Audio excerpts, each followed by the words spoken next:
یہ زندگی اللہ تعالیٰ کی دی ہوئی نعمتوں میں سے ایک بہت بڑی نعمت ہے۔ ہمیں اللہ کی نعمتوں کی قدر کرنی چاہیے۔ ہم اس دنیا میں صرف کھانے پینے، اٹھنے بیٹھنے، سونے اور جاگنے کے لیے نہیں ہیں، بلکہ ہمارا ایک مقصد ہونا چاہیے۔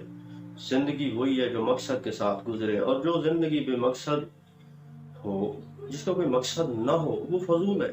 انسان وہی ہے جو مقصد کے ساتھ زندگی گزارتا ہے، جس کا کوئی نظریہ ہوتا ہے، جس کا کوئی ایم ہوتا ہے کہ اس نے کچھ کر دکھانا ہے۔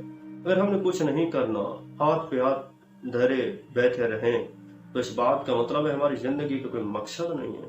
اور جب ہمارا مقصد نہیں ہے تو ہم انسان کیسے؟ انسان کو اپنی عظمت پہ غور کرنا چاہیے کہ اسے اللہ نے عقل جیسی نعمت عطا کی ہے، اور جب وہ اس نعمت پہ